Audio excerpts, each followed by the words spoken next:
Good morning children. आज हम लोग पढ़ेंगे फसल कविता। इसके कवि हैं नागार्जुन।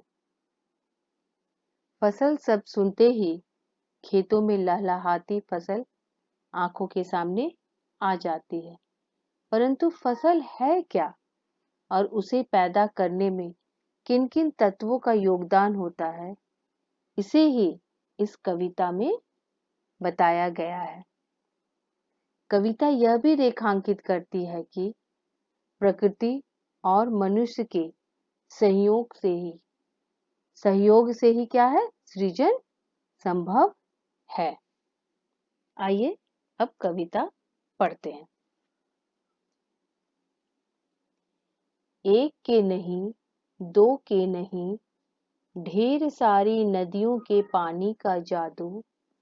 एक के नहीं, दो के नहीं, लाख लाख कोटि कोटि हाथों के स्पर्श की गरिमा।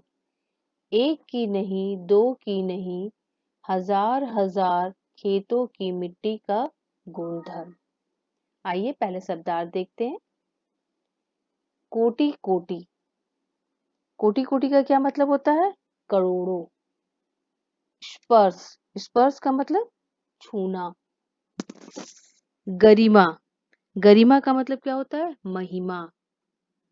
गुणधर्म, गुणधर्म का मतलब क्या होता है? स्वभाव।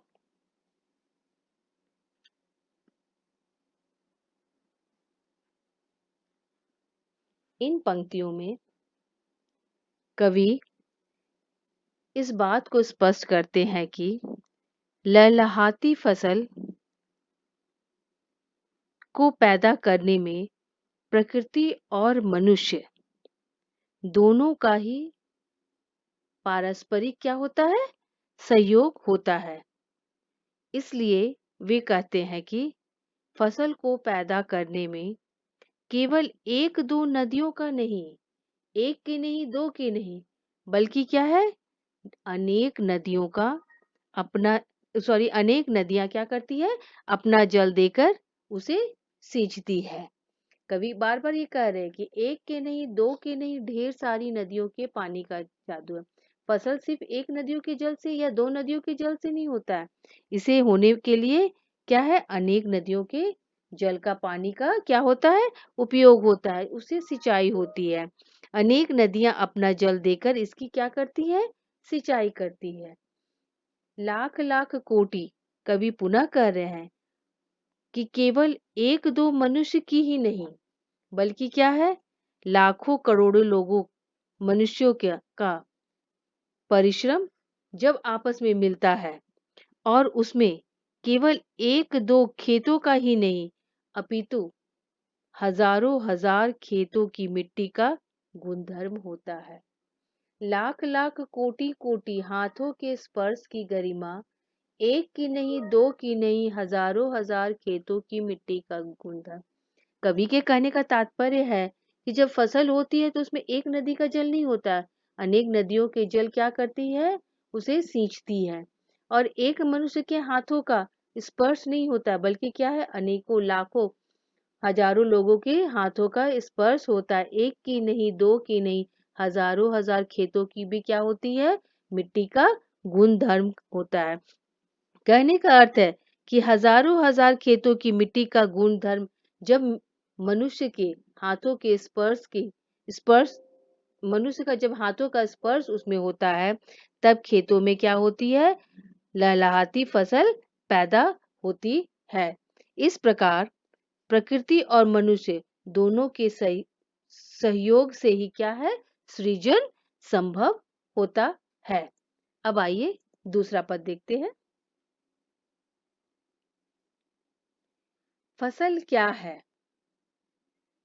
और तो कुछ नहीं है वह, नदियों के पानी का जादू है वह। हाथों के स्पर्श की महिमा है, भूरी काली संदली मिट्टी का गुणधर्म है। रूपांतर है सूरज की किरणों का, सिमटा हुआ संकोच है हवा की थिरकन का। आइए पहले शब्दार्थ देखते हैं।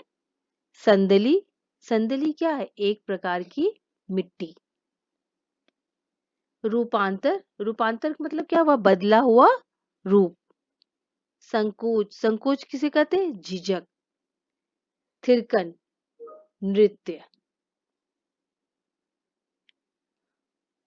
इन पंक्तियों में कवि इस बात को स्पष्ट करते हैं कि फसल को पैदा करने में प्रकृति और मनुष्य दोनों का ही क्या होता है? सहयोग होता है। वो पहले प्रश्न करते हैं कि फसल क्या है, और पुनः वे खुद ही जवाब देते हैं। क्या जवाब देते हैं? कि फसल को पैदा करने में प्रकृति और मनुष्य दोनों का ही सहयोग होता है। इसी से सृजन क्या होता है? संभव होता है। इसलिए कवि कह रहे हैं कि फसल का स्वयं कोई अस्तित्व नहीं होता है, वह तो नदियों द्वारा दिए गए उस पानी का जादू है जिससे फसल की सिंचाई होती है। कवि बार बार क्या कह रहे हैं कि फसल का अपना कोई अस्तित्व नहीं होता है, वे है क्या है? नदियों द्वारा दिए गए पानी के सिंचन से, नदियों के द्वारा दिए गए पानी का जादू है जिससे फसल की क्या होती है? सिंचाई होती है। वह तो लाखों करोड़ों मनुष्यों द्वारा दिए गए परिश्रम की महिमा है। और क्या कहते हैं? जो लोगों द्वारा, जो किसानों द्वारा जो परिश्रम किए जाते हैं, उसी का यह फसल क्या है? परिणाम है। भूरी काली संदली मिट्टी का गुणधर्म है। कवि पुनः क्या कर रहे हैं? वह तो भूरी काली संदली मिट्टी का गुणधर्म है जिसमें फसल को बोया गया है। मतलब मिट्टी का भी क्या है? इसमें सहयोग है फसल के होने में। वह तो सूरज की किरणों का बदला हुआ रूप है। और सिर्फ पानी मिट्टी का ही नहीं, क्या है? सूरज की किरणों का भी क्या है? फसल के होने में सहयोग है, जिसके द्वारा फसल को रोशनी मिलती है। सूरज से क्या मिलती है? फसल को रोशनी मिलती है। और आप लोग जानते ही हो, सूरज की किरणों के द्वारा फसल क्या करते हैं? पेड़ पौधे क्या करते हैं?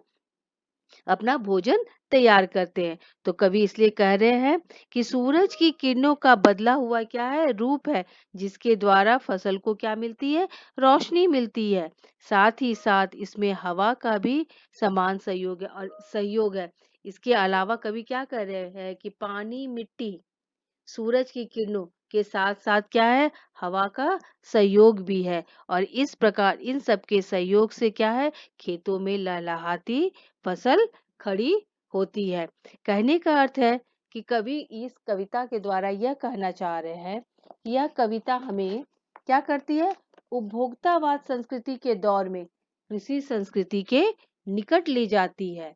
कहने का अर्थ है कि इस कविता के माध्यम से कवि फसल को किसान एवं उसके परिवार का परिश्रम, मिट्टी का गुणधर्म और अनेक नदियों के जल का परिणाम बताकर उपभोक्तावादी संस्कृति के दौर में किसान की भूमिका, फसलों के उत्पादन में कृषक के परिश्रम की महत्ता को उजागर करना चाहते हैं और उसकी विशेषताओं को सामने लाने की क्या कर रहे हैं? इस कविता के माध्यम से कोशिश कर रहे हैं। यह कविता हमें और क्या कर रही है? हमें कृषि संस्कृति के निकट ले जा रही है। उम्मीद है यह कविता आप लोगों को समझ आ गई होगी। धन्यवाद।